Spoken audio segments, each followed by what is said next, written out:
Detta föredrag tillhandahålls av Teofil, som är en evangelikal teologiförening som verkar för en förnyad frimodighet över Kristus och Bibeln. För mer information om oss, besök www.teofil.nu. I've been asked to talk in this first lecture about why Jesus' resurrection matters. That might at first sight seem a rather strange question. Anyone who has any idea of the Christian story knows the shape of it, that the resurrection is one of the key moments in it.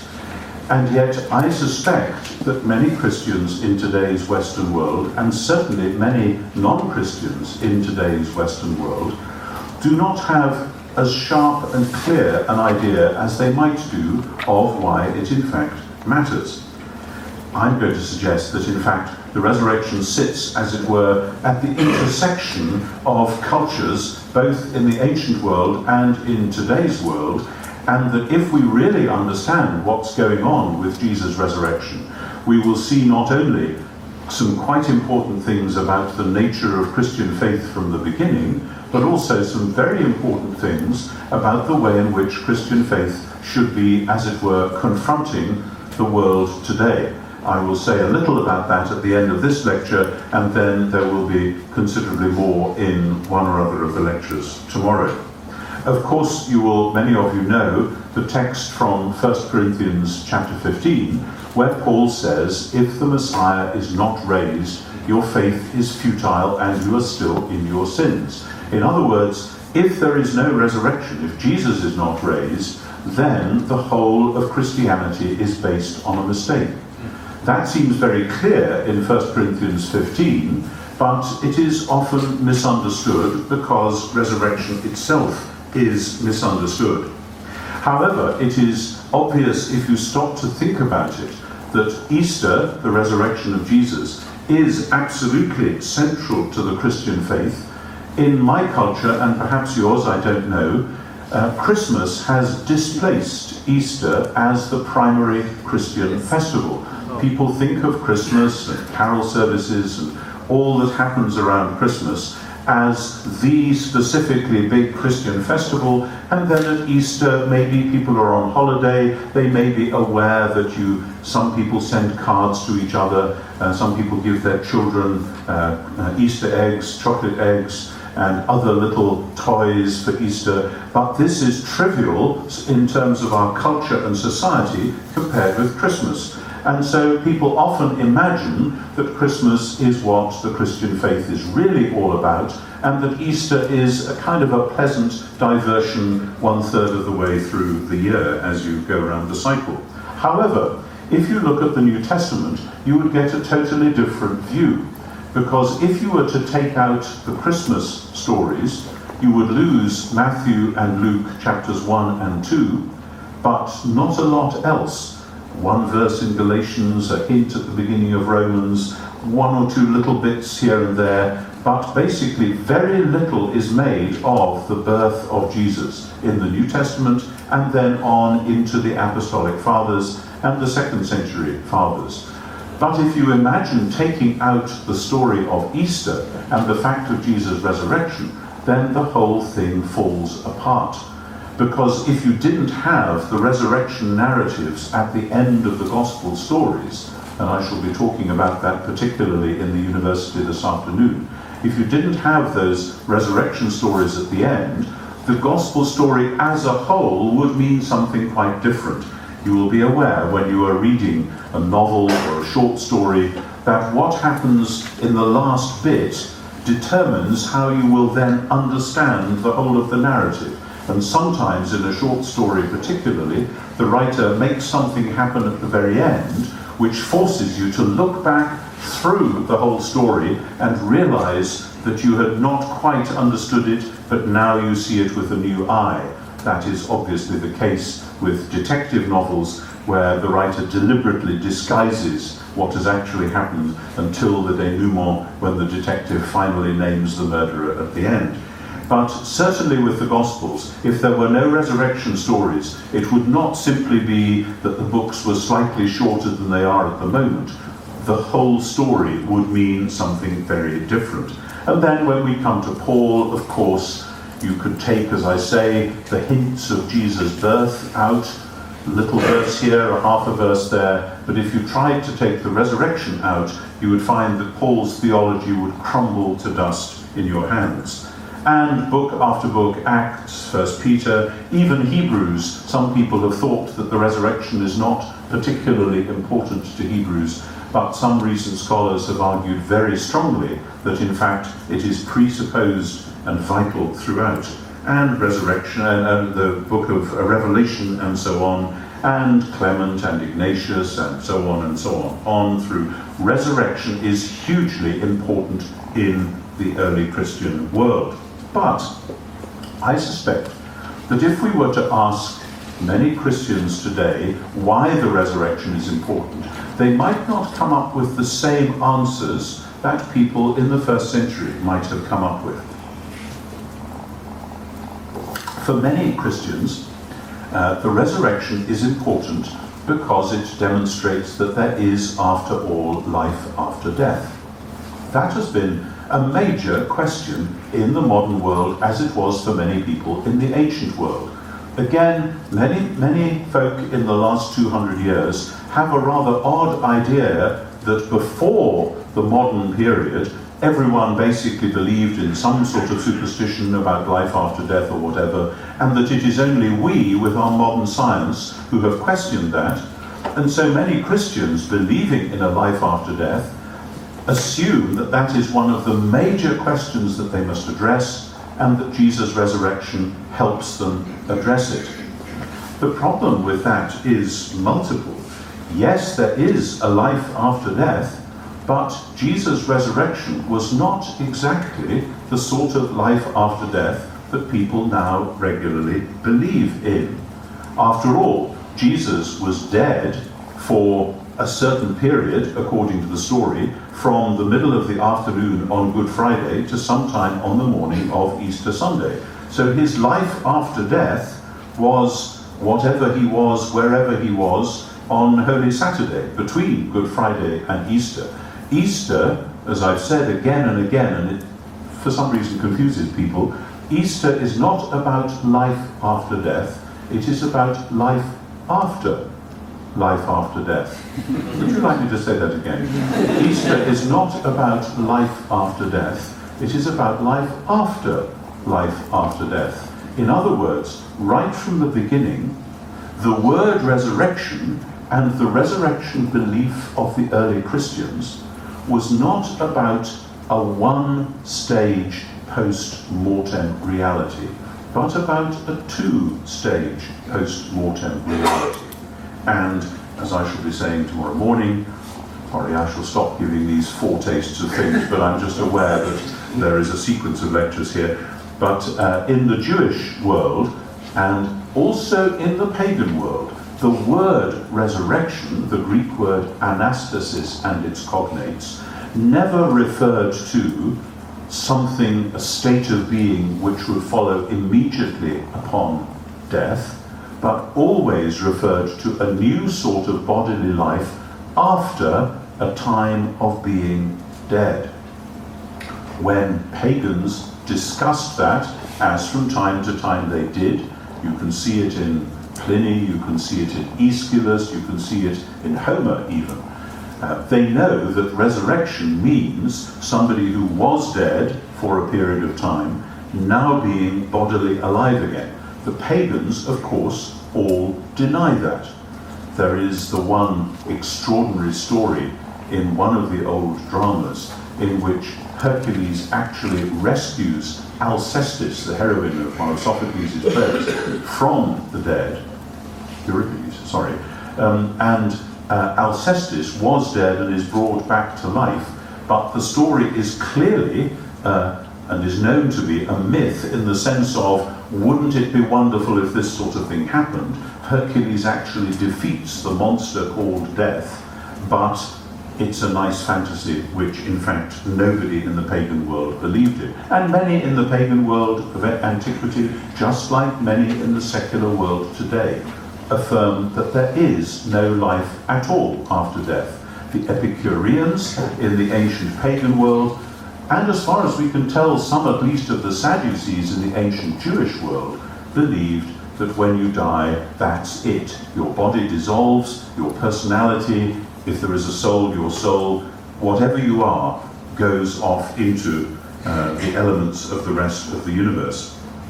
So, though many people in the ancient and modern world raised the question about life after death, that is not principally why resurrection matters. Most of Jesus' contemporaries believed in life after death anyway. Jesus' resurrection was not life after death, it was life after death, which would have been very confusing. And resurrection clearly had to do with an embodied reality, whereas when people today talk about life after death, they usually, at funerals and so on, are referring to somebody who they believe and hope is now somewhere much better, which we loosely call heaven. I have often said it, but I will say it again here. In the Bible, heaven is important, but it is not the end of the world. The point about resurrection is that yes, maybe when we die, we go to be with Christ, says St. Paul, which is far better. Call it heaven if you like. 2 years ago, I had the great privilege and sorrow of presiding at my father's funeral. My father was a lifelong practicing Christian. It was a lovely funeral, as funerals go, but we made sure that the prayers and the readings and so on made it quite clear that where he was at the moment was with Christ, which is far better, but that there is a new world coming in which God will make new heavens and new earth, and then he and all God's faithful people will be raised from the dead to share in that new world. So when we ask people, why does the resurrection matter? If they say, because it proves life after death, the answer is, well, that's not a particularly bad conclusion, but it is not the specific reason why resurrection matters. For some other Christians, secondly, the resurrection matters because it is the greatest miracle of all, which shows the reality of God and maybe teaches us things about God, about Jesus. Now, yes, of course, from one point of view, the resurrection is indeed the most extraordinary of all the extraordinary stories which clustered around Jesus from the very beginning. It is the time when, if it happened, somebody somehow, God or some freak of nature, caused something to happen which everybody knew had never happened before, and all the people who told the story knew had not happened since. Because Jesus' resurrection was, and the stories make this clear, qualitatively different from the raisings to life of other people. Jesus raised Lazarus to life. Jesus raised the daughter of Jairus. He raised the son of a widow at Nain. And back in the Old Testament, Elijah and Elisha both bring back to life people who had died. But the difference is quite clear. Yes, those are, if you like, miracles, but they are miracles about somebody coming back into this life again, so that they reassume the same sort of life and will one day have to die a second time.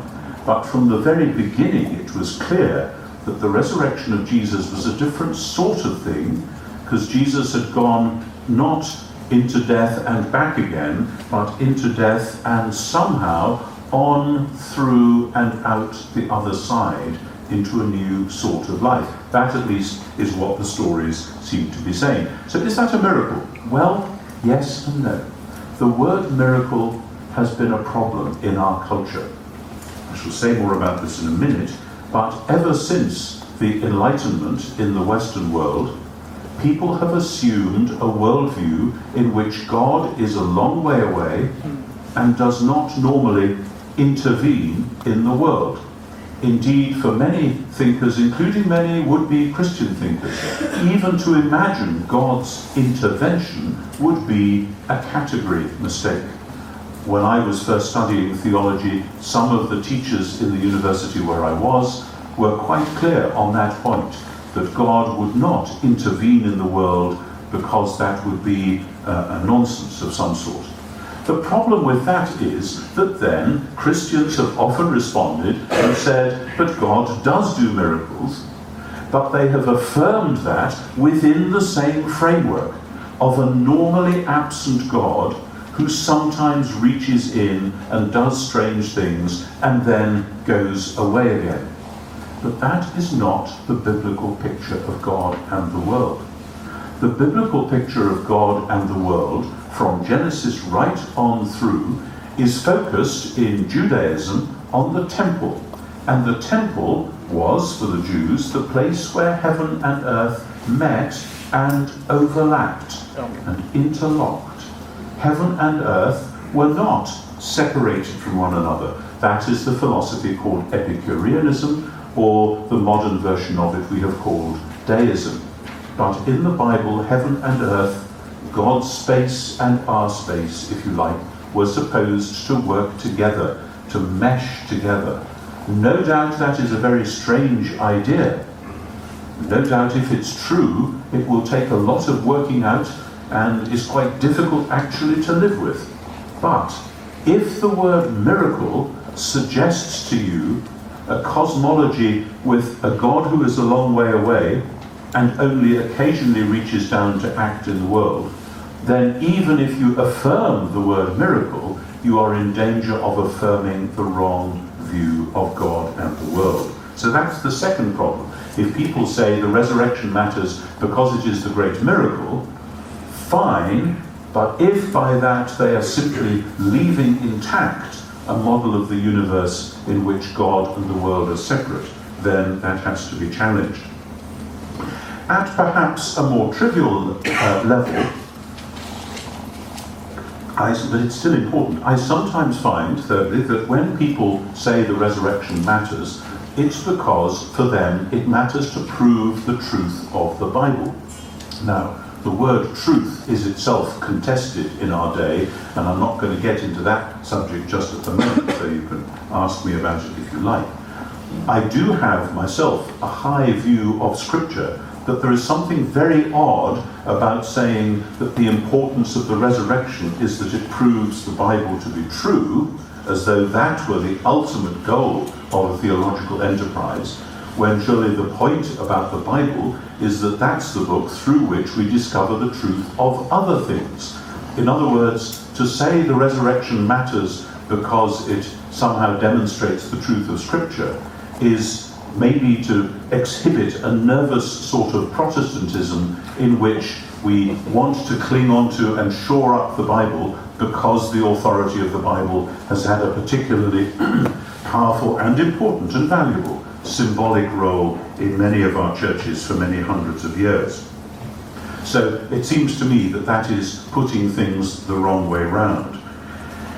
Fourthly, and finally, in these what I think are wrong reasons, for many people, the resurrection is important because it proves the divinity of Jesus. And since the divinity of Jesus has been, from the very beginning, central to Orthodox mainstream Christianity, people have said, well, there you are, God raised Jesus from the dead, so that proves that he's divine. Now, again, it both does and doesn't. And there is a danger in saying it like that.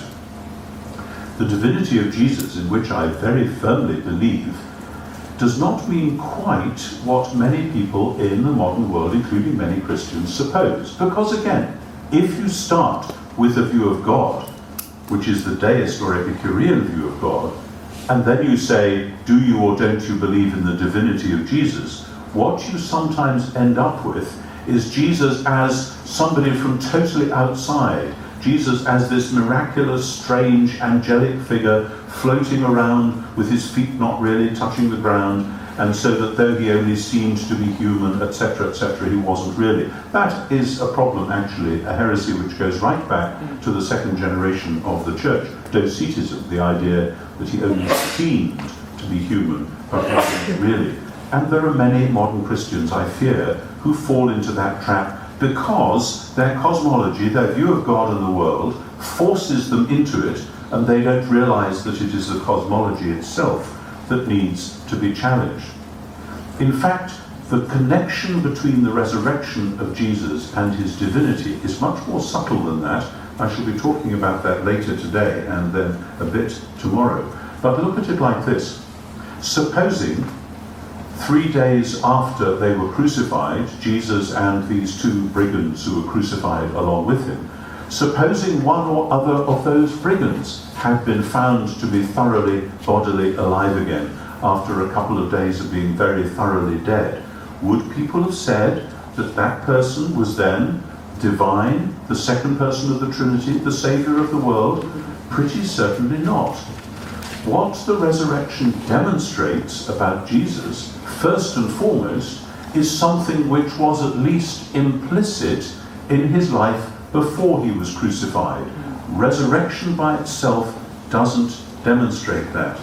Just like when Jesus raised Lazarus from the dead, even though, as I say, that was a different sort of event, nobody said, "Oh my goodness, he's back from the dead, he must be the Son of God," or anything like that. So, though the resurrection does affirm something about who Jesus was beforehand, it doesn't simply and straightforwardly mean resurrection, therefore divinity. We will come back to that. Now, those are 4 ways in which many traditional Christians in my day, my culture, and perhaps yours, would say that the resurrection matters. And I've suggested that each of them has problems attached to it. There are ways in which skeptical or radical scholars have still tried to say that the resurrection matters, and let me just mention 1 or 2 things about that. For many radical scholars, and I'm thinking of the whole tradition not only from Rudolf Bultmann on, but in Catholic thought through people like Skilebek's, and actually back in liberal Protestant thought through people like Ferdinand Christian Bauer in Tübingen in the 19th century, but on also in my country to actually the former Bishop of Durham, David Jenkins, or to radical scholars in America like Dominic Crossan. For them, resurrection is to be reaffirmed as a symbol that Jesus' kingdom work continues. And they have tried, some of them, to argue that yes, resurrection is important, but it doesn't mean anything happening to Jesus' body. It's a metaphorical way of talking about the fact that Jesus' kingdom project lives on. Now, it's quite clear that in the early church, Jesus' kingdom project did live on. They went on talking about and trying to live out the message of the kingdom which Jesus had proclaimed. But they would all say, if we read the texts, that that's not because resurrection was a metaphor, but because something actually happened.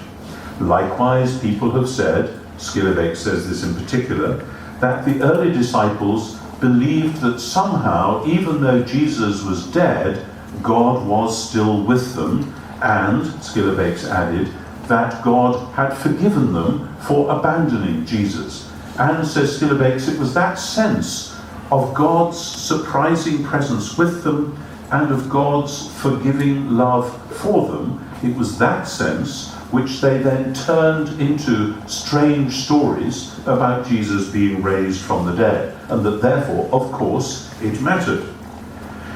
Some people, my friend and colleague Marcus Borg in Oregon in the United States, we've written a book together and we've often debated this and other topics together. Marcus Borg says that the resurrection means that Jesus is alive today and that he is a presence and a figure who individuals can get to know. But Borg says this did not involve his body being raised from the tomb. He says that that is a category mistake. He and I have had this debate many times, we know the moves and so on. Again, the early church was very clear. Yes, Jesus is alive, and yes, he is someone who can be present, powerfully, transformatively present in and to the lives of individuals and communities. But again, the early church said that though that is important, that's not the full or right or final importance of the resurrection.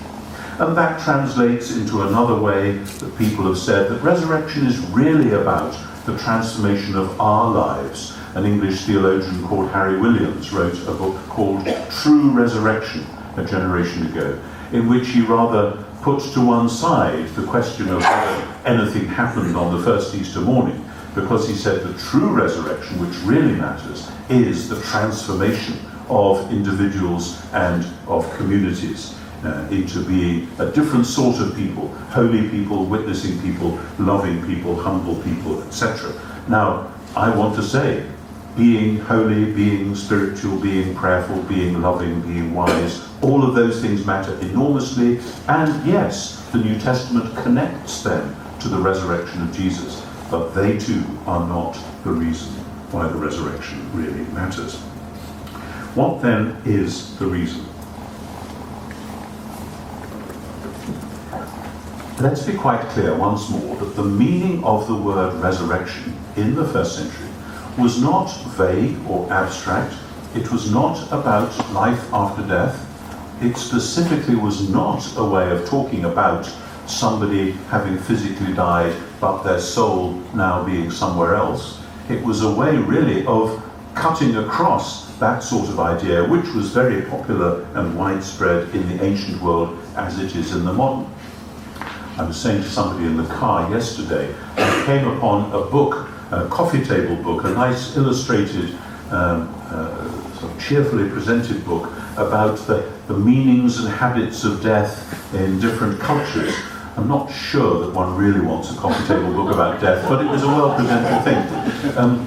And in this book, which was published very recently, I think in the late 1990s in the UK, the writer came to Christian beliefs, along with lots of other different religious traditions, and he said that in the Christian tradition, people talked about resurrection and the resurrection of the body, but he said most Christian theologians today don't believe in that and prefer to talk about the immortality of the soul. The man in question was not a professional theologian or biblical scholar, but even so, it took my breath away to think that somebody could say so casually, well, of course, the Christians used to talk about resurrection, but actually most of them find that unhelpful or not relevant. After they died, it actually had to do with bodies coming back to life in some way or other. Actual physical presence after a time of being physically dead.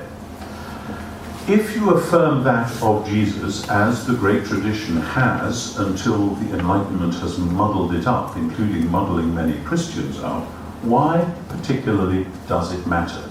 Here is the first and perhaps the greatest reason. It matters because creation matters. The first article of the Christian Creed is, I believe in God the Father Almighty, maker of heaven and earth.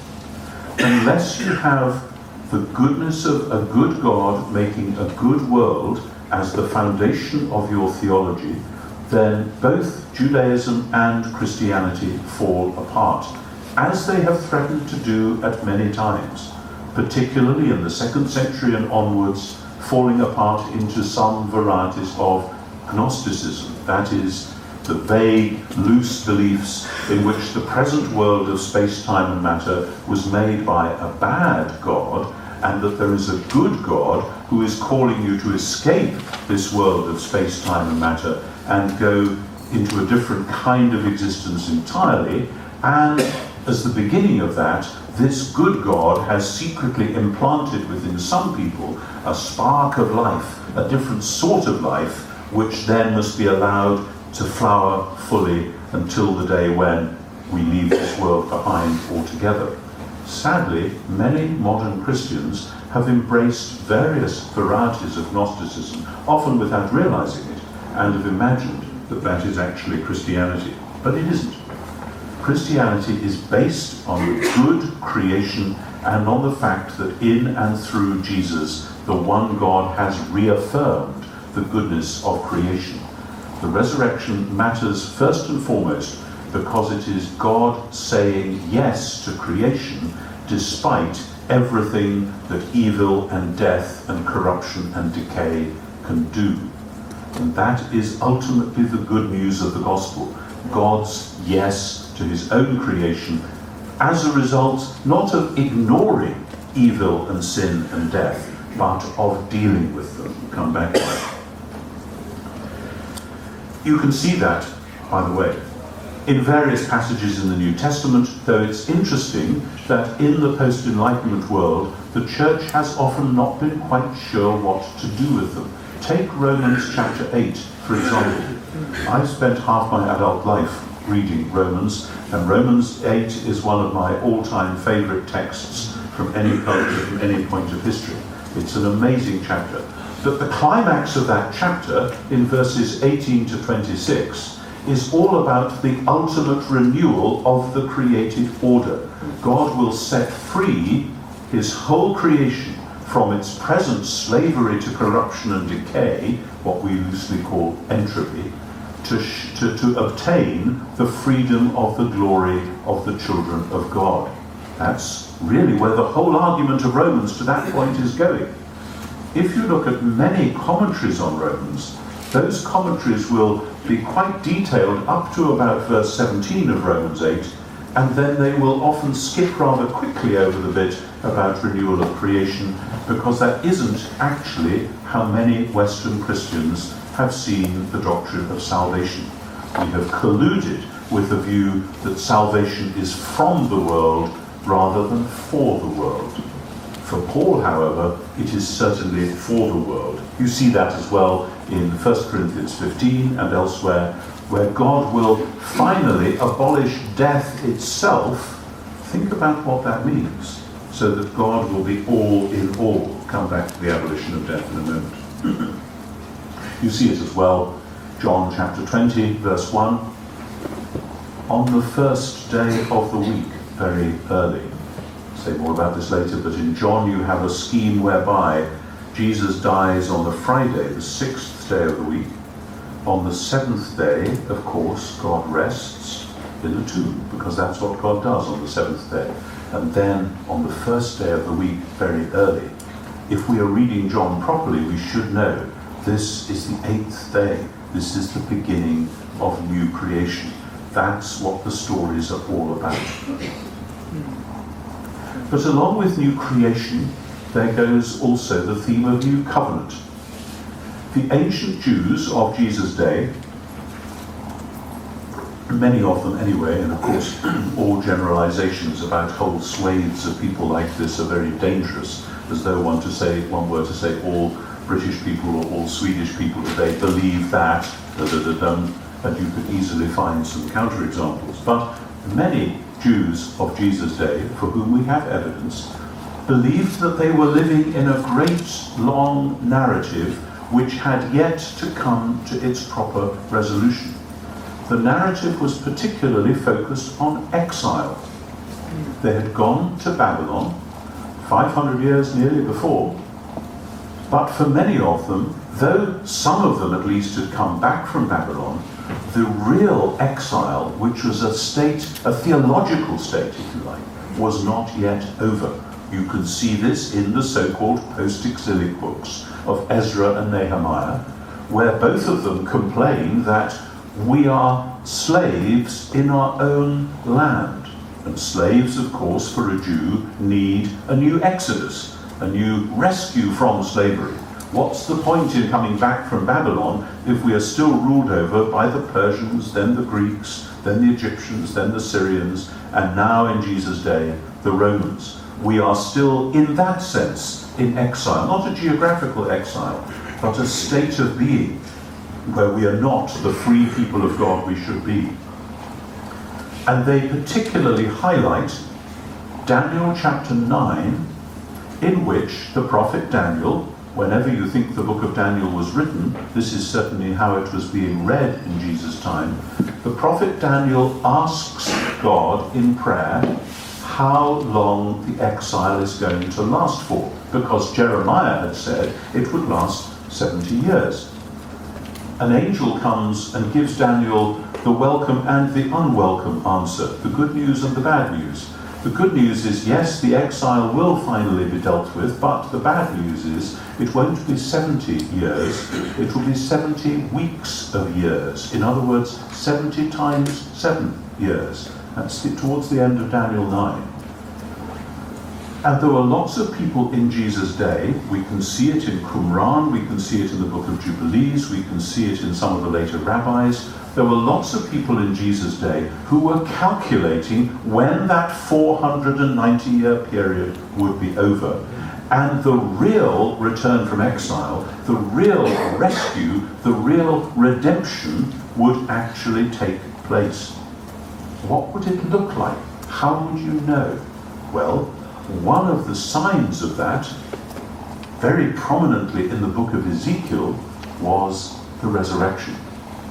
In Ezekiel chapter 37, which is all about the return from exile, the prophet uses the image of dry bones, dead and gone, which then are called to stand up on their feet, which are clothed with sinews and flesh and skin, and then which are given breath, and they come to life.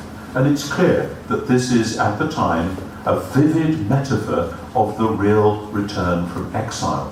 So, when Jesus of Nazareth, they said, was raised from the dead, one of the most obvious meanings for a first century Jew would be that this really was, in a strange sense, the return from exile, the renewal of the covenant for which they had waited. The two go together. Creation and covenant are bound up together in the Old Testament. New creation and new covenant go closely together in the New Testament. And please note, by itself, the crucifixion of a would-be Messiah would not at all mean new covenant, let alone new creation. Retrospectively, the Christians gave to Jesus' crucifixion all sorts of meanings to do with God forgiving sin, God rescuing people from death as well as sin, God's the final sacrifice through which people would be cleansed and restored, and so on. Without the resurrection, the crucifixion would not and could not have meant any of that. There were rather a lot of young Jewish men crucified in the first century, including some would-be prophets, leaders, even would-be messiahs. In no case did anybody say, after their death, that that was actually the redemptive event through which God was now doing a new thing. Sometimes in the Maccabean literature we get the hint that sometimes the death of the martyrs may have some kind of redemptive value, but not the decisive one-off return from exile sort of redemption for which they were waiting. So first, resurrection matters because it means new creation has begun. Second, resurrection matters because it means the new covenant has been launched. And there's all sorts of theological exploration of that we could get into.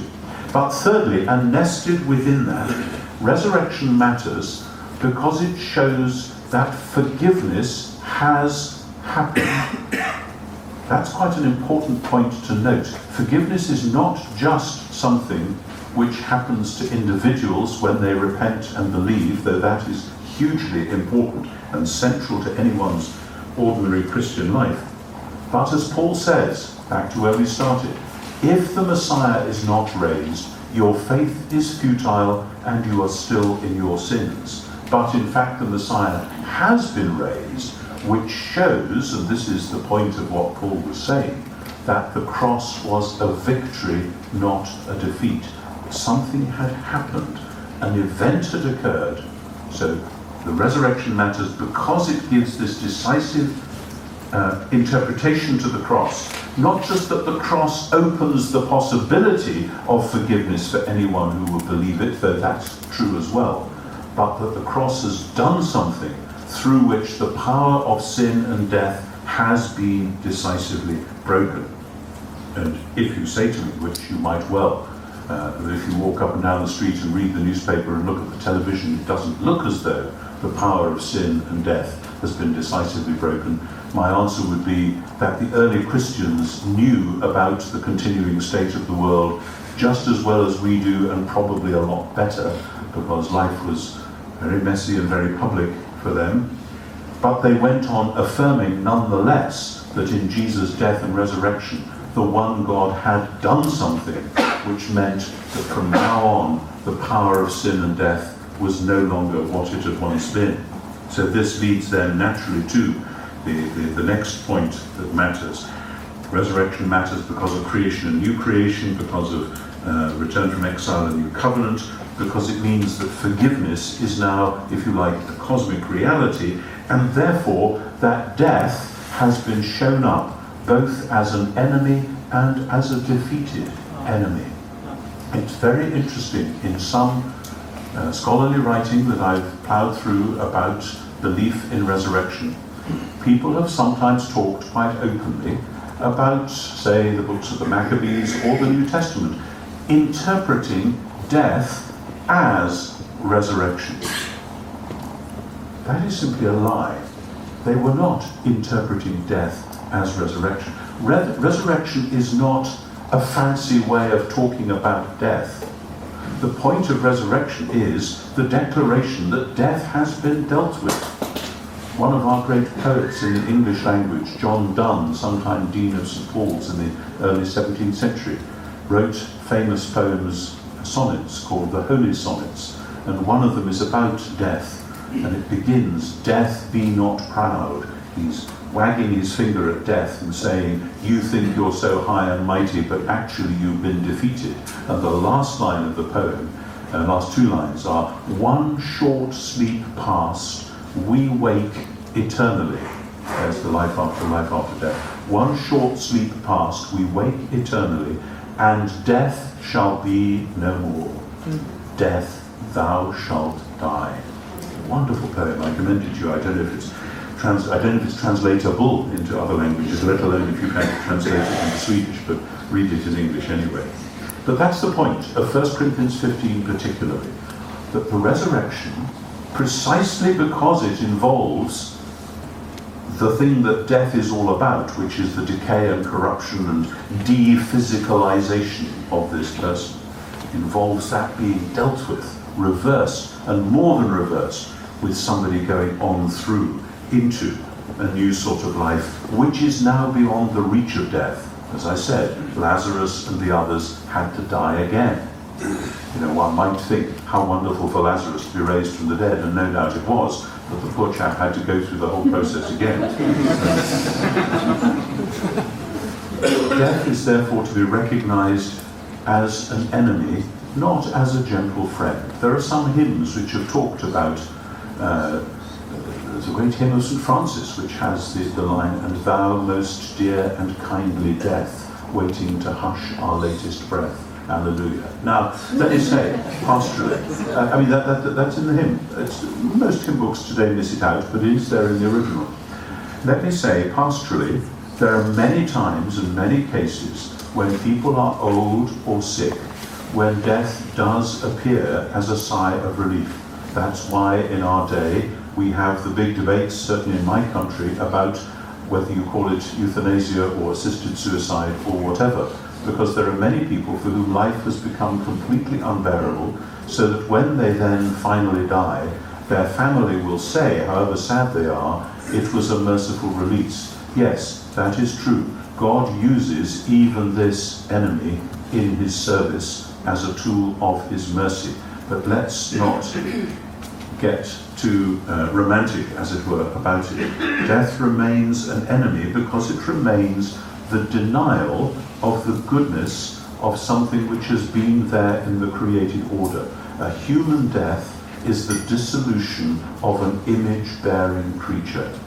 That can never be other than a sorrowful, tragic horror. And resurrection matters because it is the defeat of that.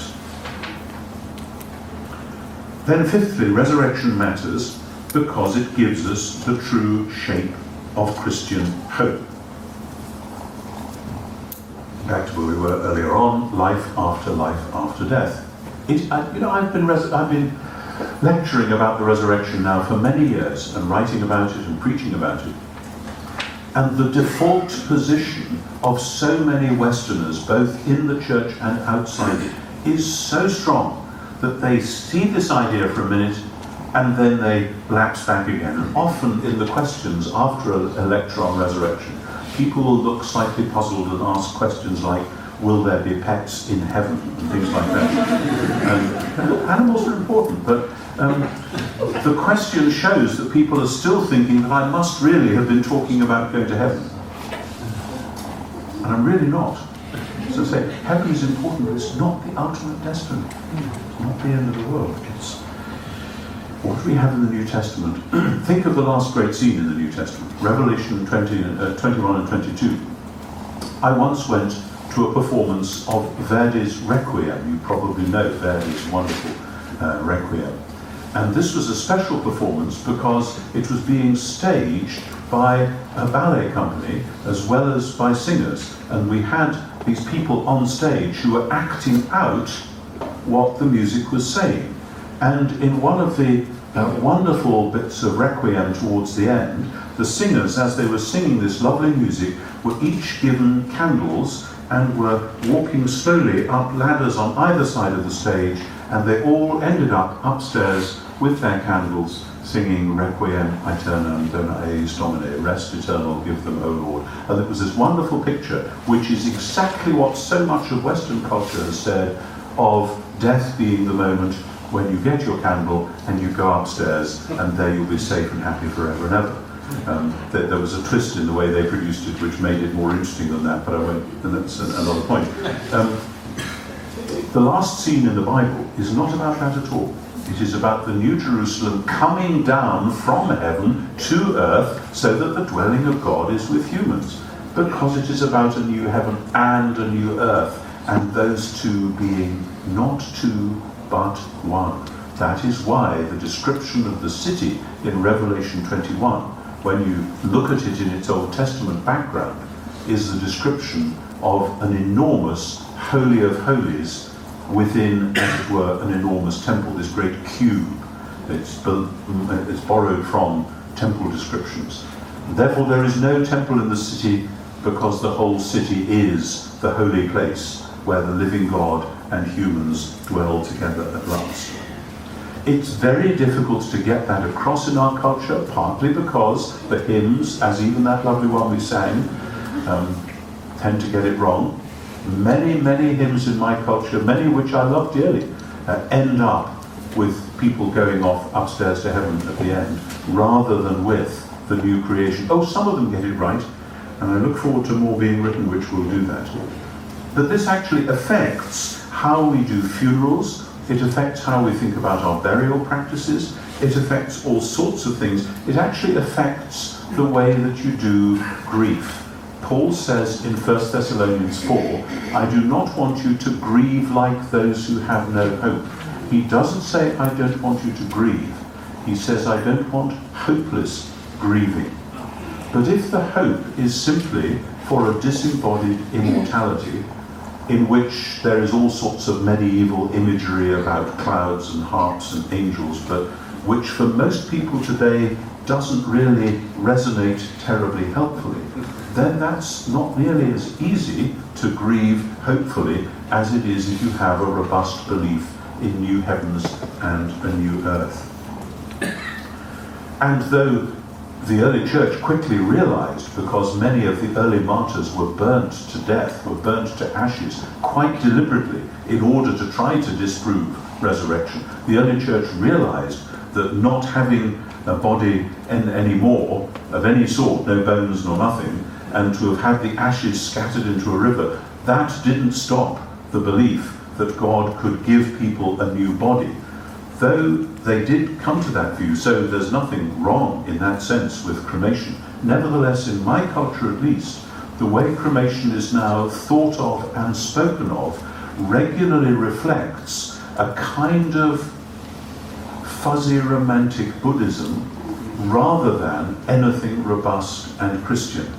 And so you hear what I'm saying, that I think the way that misunderstandings about life after death have occurred in our society have allowed all sorts of things to happen and to be assumed, which in fact have nothing whatever to do with Christianity itself.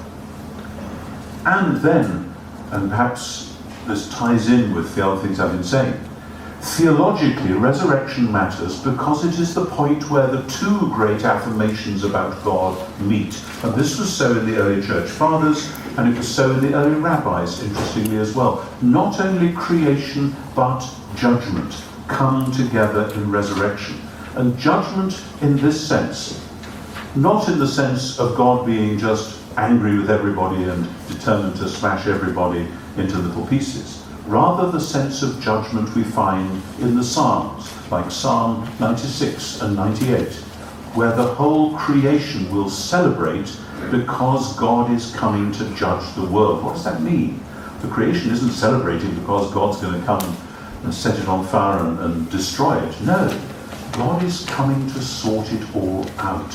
Judgment in Scripture is basically about God faced with a mess and a muddle and a chaos and wickedness, God doing things and saying things which bring order back to his world. That is judgment. And if you've ever lived anywhere, even for a short time, in which anarchy actually rules, you long for judgment like a thirsty person longs for a cold drink. You long for somebody to come and sort it out and make it clear how things are so that you can start and get on with real life. So if you believe in a good creator, but don't believe in a coming sorting out of everything, then you may not believe in resurrection, because maybe the creator made a good world, but now it's gone wrong and there's not much you can do about it. If you believe in judgment, but not in a good creation, you can easily end up with some sort of Gnosticism, where if the creation was bad, then judgment will mean, let's get rid of this created order and our created bodies, and then we can go off somewhere else and everything will be better. But if you believe in creation and judgment, you will find yourself driven towards resurrection. And resurrection thus anchors this twin belief on which both Judaism and Christianity rest, and the resurrection of Jesus specifically, of course, anchors the belief on which Christianity rests. And finally, my last main point in this sequence, and then I've just got a conclusion before we go into questions in 5 or 10 minutes or so. Resurrection matters for the nature of the Christian mission. I'll come back to this tomorrow afternoon.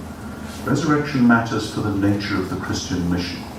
If we really believe both in Jesus' resurrection and in the future resurrection of all God's people, then the Christian mission can never be about simply saving souls from the wreck of the world.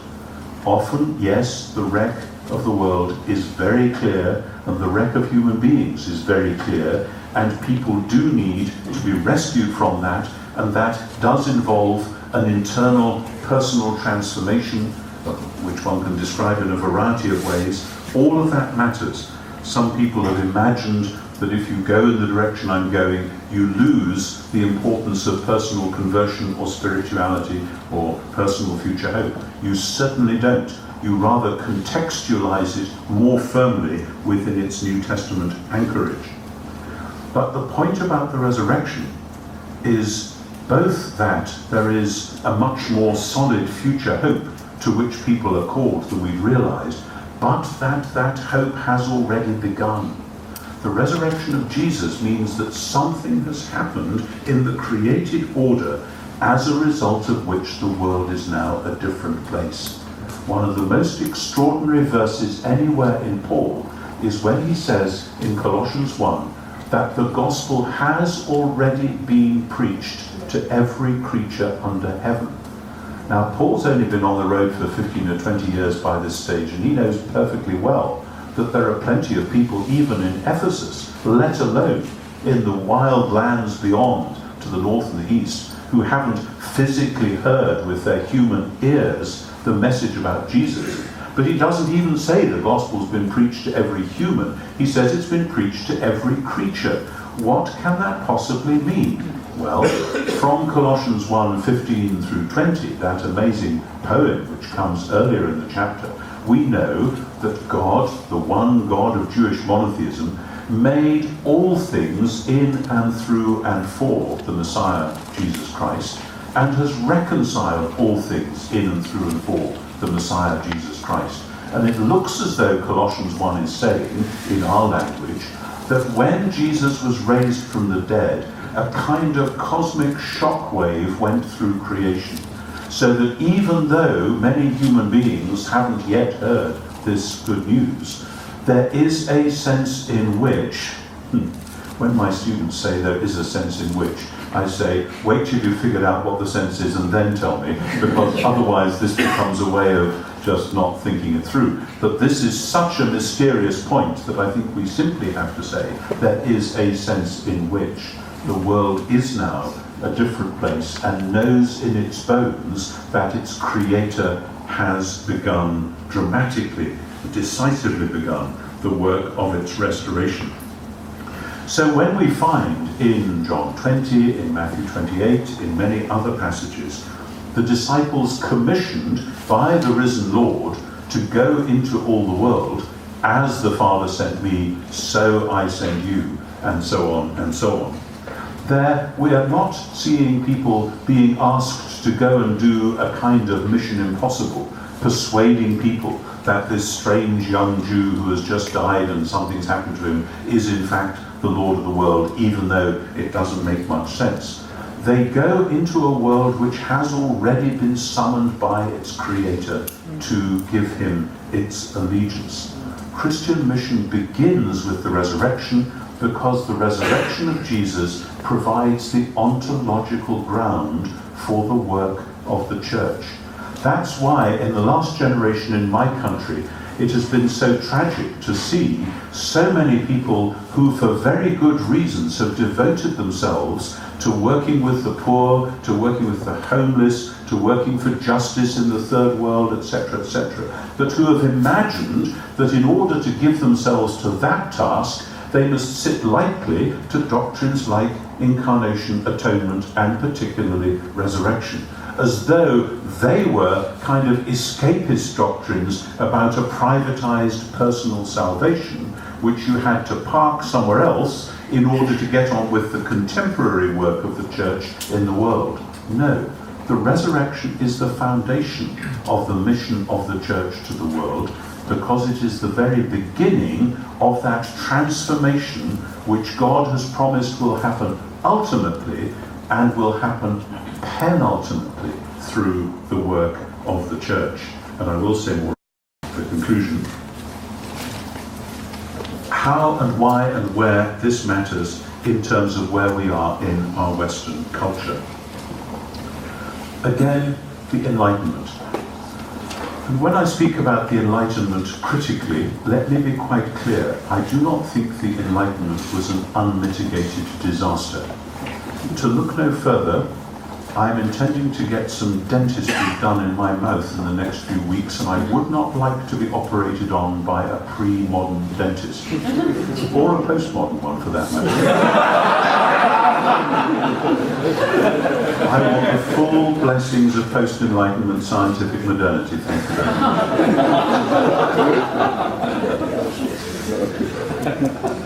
But the Enlightenment took the fact, the undoubted fact, of amazing scientific advance, medical advance, technological advance. I mean, even those who don't know very much about history must realize that the last 200 or 300 years have seen utter transformation, whether it's mobile phones or putting a man on the moon or whatever.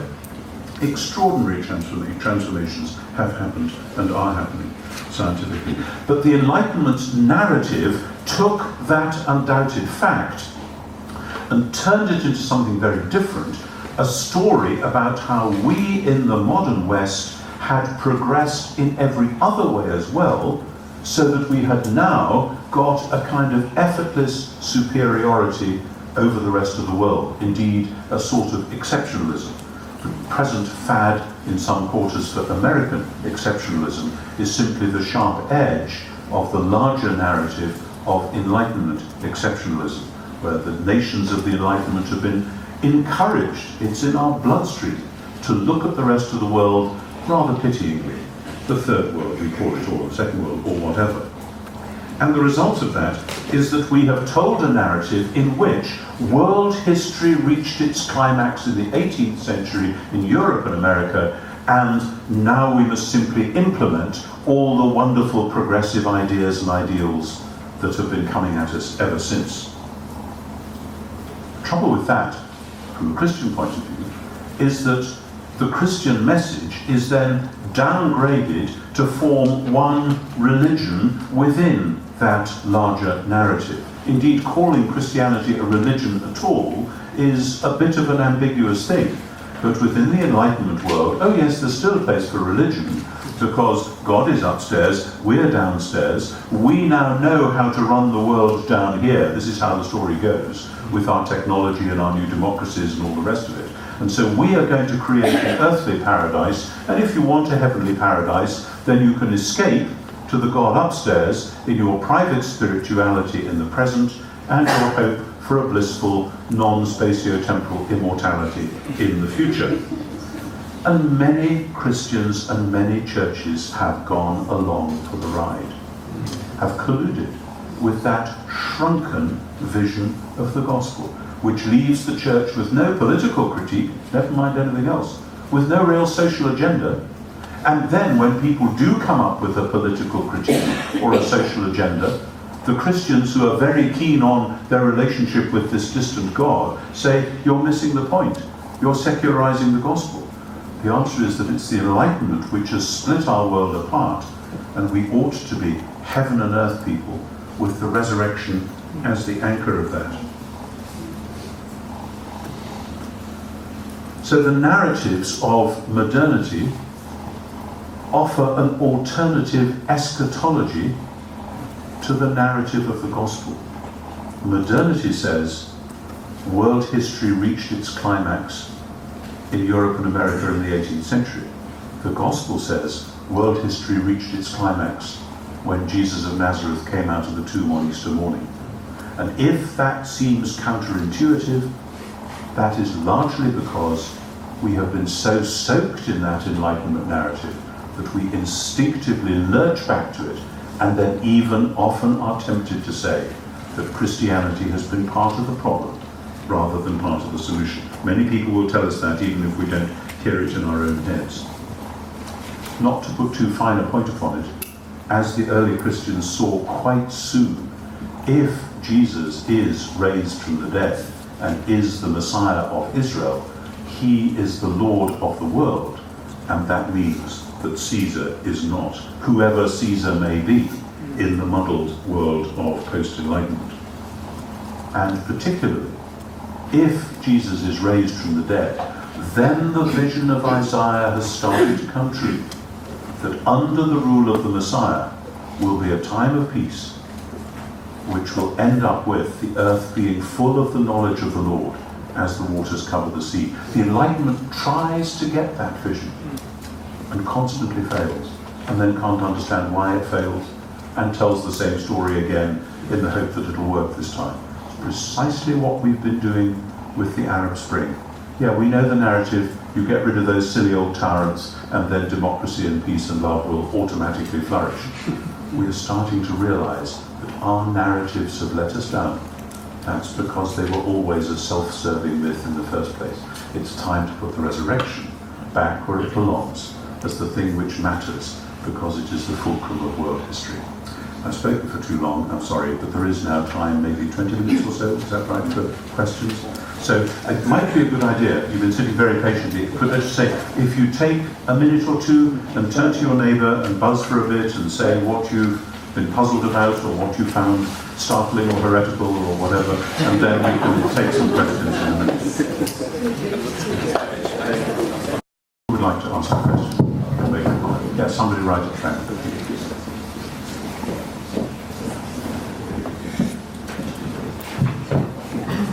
I'd like to start off by thanking you again for a great lecture. I heard you also in Örebro, as you perhaps remember, and also posed a question. You mentioned the coffee table book, or whatever you call it, that said Christianity's moved on from resurrection to the general talking of the immortal soul. And this is my question. What would you say is the place of the talk of the immortal soul in the Christian faith? And I believe you've been asked that question before, because I have a vague notion of reading something about it, that I'd like to hear you sort of elaborate on that topic. Thank you very much. Yes, good question. And people do often ask about this, especially in the context of bereavement and funerals. Is it appropriate, if we believe in the ultimate resurrection, is it appropriate to talk about the soul as the way in which this person is still somehow alive, or whatever, between bodily death and bodily resurrection? The first thing to say is that that is not basically how the New Testament uses the word soul. The word soul is a bit confusing in the New Testament, because it's easy for us to read it in the light of Plato's vision of the soul, which is that souls are immortal, so that when somebody is conceived in the womb, a soul, an immortal soul, comes to dwell in them at some point, and that then after they've died, this immortal soul will continue. That belief is specifically contradicted in the New Testament, where it says that God only has immortality, and that immortality, if such there be, is God's gift rather than something which humans innately possess. That leads to all sorts of other questions. But then what we have to try to do is to see the way in which the language of the soul functions. I will say a little bit about this tomorrow, actually, within the Jewish world, where they did believe in resurrection. The clearest passage is the Wisdom of Solomon, chapter 3, which, having in chapter 2 described how the righteous people have been persecuted by the wicked people to the point of death, it then says, the souls of the righteous are in the hand of God, and there shall no torment touch them. In the sight of the unwise they seem to die, but they are at peace. So there, soul is a way of talking about the continuing personal reality in some mode or other, in the presence of God and in the safekeeping of God, of people who have died. The passage then goes on, and many people forget this, that at the time of their visitation they will shine forth and run like sparks through the stubble, and the Lord will set them over nations and kingdoms, and the wicked will see them and be horrified. These are the people that we killed, and they're back again. This is bad news for the wicked. So wisdom is offering a picture of resurrection, but in between bodily death and bodily resurrection, it uses the language of the soul, which is borrowed from either Platonism or Stoicism or both in the confusing world of the first century, as a way of talking about the fact that God is looking after God's people in between the one event and the other. I notice, however, that though some other Jewish texts do that as well, to Baruch for instance, many do not, and that many use other languages like the language for angel or spirit. When Paul is on trial in Acts 23 before the Sanhedrin, Paul puts the cat among the pigeons by saying what this trial is all about is resurrection, and the Pharisees say, this man may be perfectly all right, and they say, supposing an angel or a spirit spoke to him. What are they thinking? They are thinking that, well, of course, resurrection hasn't happened, but maybe somebody who was in between death and resurrection, who is in the form of an angel or spirit, appeared to Paul. So you have the use of the word soul to denote that intermediate reality, the use of the word angel, the use of the word spirit. And these seem to be signposts to something for which they did not have any other clear language. But let's be clear, despite what generations have said, Jews believed in resurrection, pagans believed in immortality, it's just not like that. If you believe in resurrection, you must believe in some kind of continuing existence.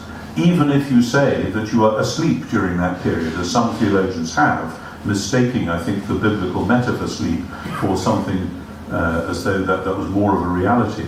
So the word soul is quite a convenient word to use to describe the continuing existence in the presence and power and love of God between death and resurrection. But the danger for us is that if we use the word soul to denote that, we very easily slide into the Platonic belief that all humans automatically have an immortal soul come what may, which is specifically denied in the New Testament. Is that reasonably clear? Good, thank you. Next question. Yes. Somebody right at the front, okay. And then there's the next one after that is at the back, so when we're done with that you can go, yeah. Yes, right in the beginning of the lecture we talked about the temple being the meeting point of the heavenly and the bodily, so to speak. In a post-resurrection sense, would then Paul talking about us being the temple, would then every place, every person be that? Or are you talking about a full panentheism where everything is the meeting place of? Nice question. Paul is quite clear in the temple language that he uses in 1 Corinthians 3 and 6 and 2 Corinthians 6, that both the individual Christian and the collective church is now the dwelling place of God. And many Western Christians for whom the temple is just a distant memory of a large strange building in Jerusalem, and they haven't really thought about the cosmology of it, think of that as just one ecclesial metaphor among others. For Paul the Pharisee, it could never be that.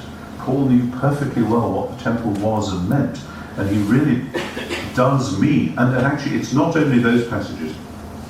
In Colossians and in Romans and elsewhere, he uses the language of the indwelling spirit, the spirit which dwells within you. But that language of indwelling, in Greek oikin or en oikin, is language which is sometimes used in the Septuagint about the tabernacling presence of God dwelling in the temple.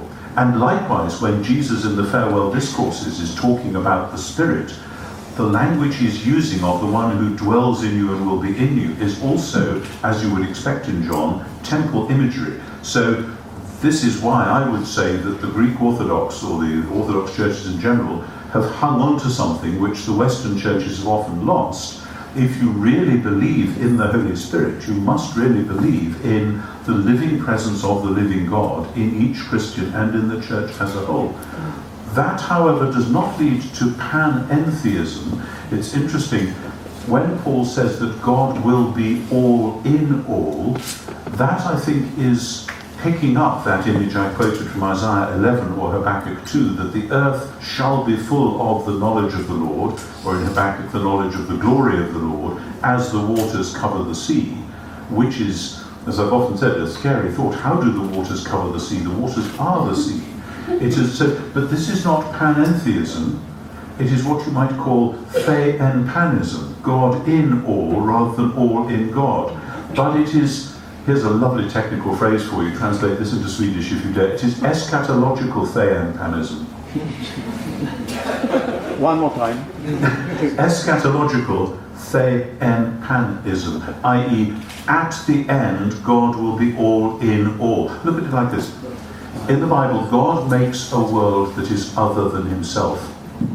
Philosophically, that's scary, because if God is good, it means he's making a bad world, doesn't it? And some philosophers have thought that. But in the Bible, this is because God creates out of love, and love affirms the otherness of the beloved, even while it seeks appropriate union with the beloved.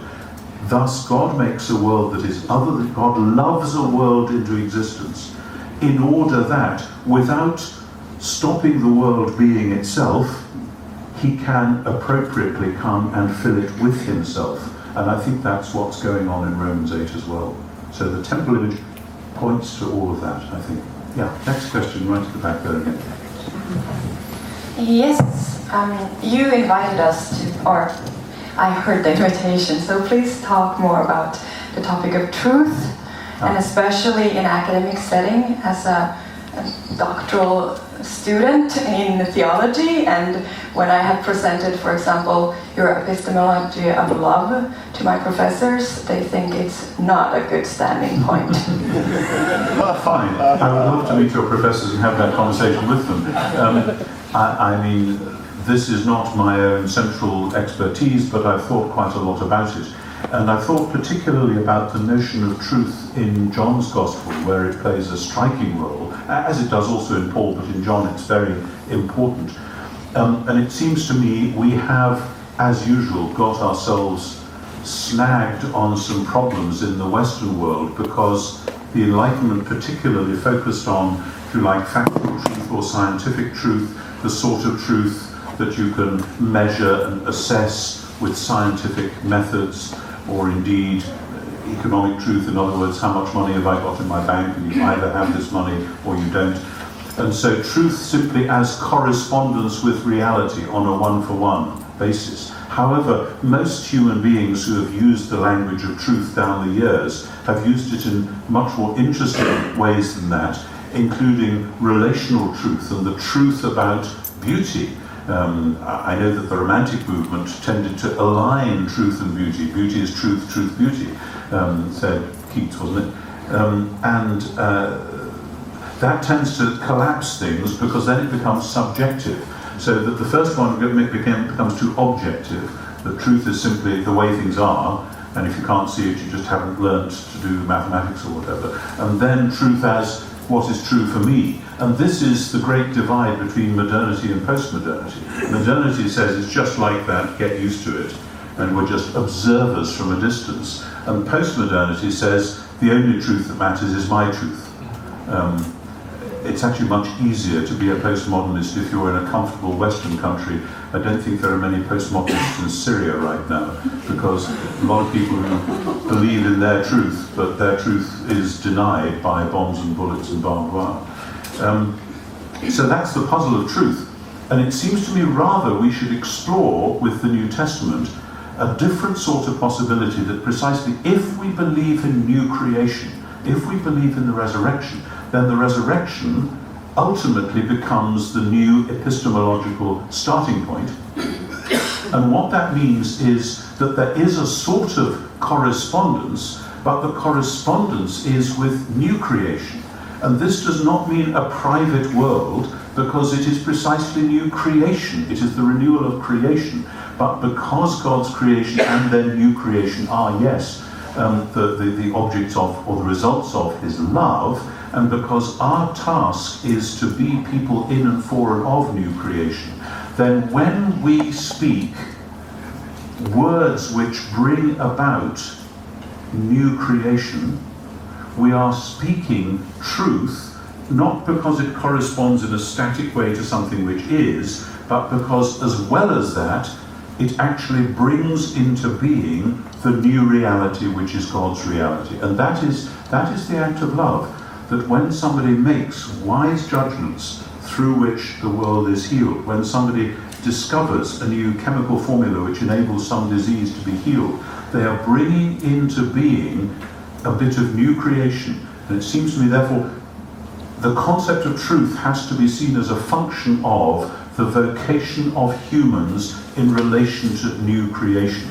That truth is something which happens when humans, reflecting God's wisdom into the world, speak God's creative word. Of course, the other sorts of truth, modern or postmodern, can find nesting places within that, and that's fine, but they're not places to stop. It seems to me the Christian vision goes on beyond, not to exclude those others, but to embrace them within a larger whole. I didn't know I was going to be asked an interesting question like that this morning. Thank you very much. Time for perhaps just one more. Is there one more question? If I exhausted you. Yeah, one in front here, thank you. And then I think we must. Yes. I'm wondering how we talk about the continuity between this earth and the new earth. I think Revelation 21 puts it that the old earth would be no more. Would you formulate it that we are now walking on this earth that will be walking in the future, or how would you put it? Yes, that passage at the start of Revelation 21 has puzzled many people. I'm not an expert on the book of Revelation, but on precisely this question I've consulted good friends like Richard Borkham and Lawrence Luckenbrook and others who have spent their lives studying Revelation, and I'm assured that the best way of taking that text is to say not that God will abolish this world entirely and produce a new creatio ex nihilo, a creation out of nothing. the oldness which is to be destroyed is precisely the oldness of corruption and decay and so on. So that Revelation saying the old heaven and the old earth have passed away, that is the world of corruption and decay, but it's another way of saying what Paul says in Romans 8, that creation will in fact be set free from its corruption to decay. And that's why resurrection matters in the book of Revelation as well, not that it's a totally new creation. It is not, say, creatio ex nihilo, it's a creatio ex vetere, a creation out of the old. This needs teasing out a lot more than I have time to do now, but that is the view that I and many others have taken. And that's why when we speak of continuity, it is always a mystery, but it is a mystery whose shape we recognize because it is the shape of the resurrection stories in the Gospels. That Jesus leaves an empty tomb behind him, and yet his body is strangely different. It can come and go through locked doors. It is not immediately recognized, and yet it is clearly him. And there is a mystery about that.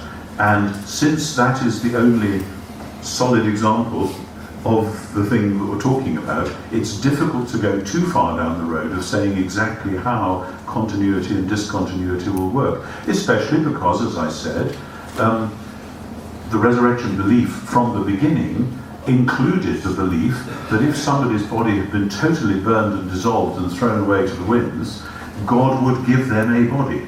And Paul says in 1 Corinthians 15, God gives it a body. You may know, and that this is sort of relevant to that, Tertullian was asked a question about supposing a cannibal eats a Christian, and supposing then the cannibal converts and becomes a Christian. Then when the cannibal dies, in the resurrection, who will get which bits of this body?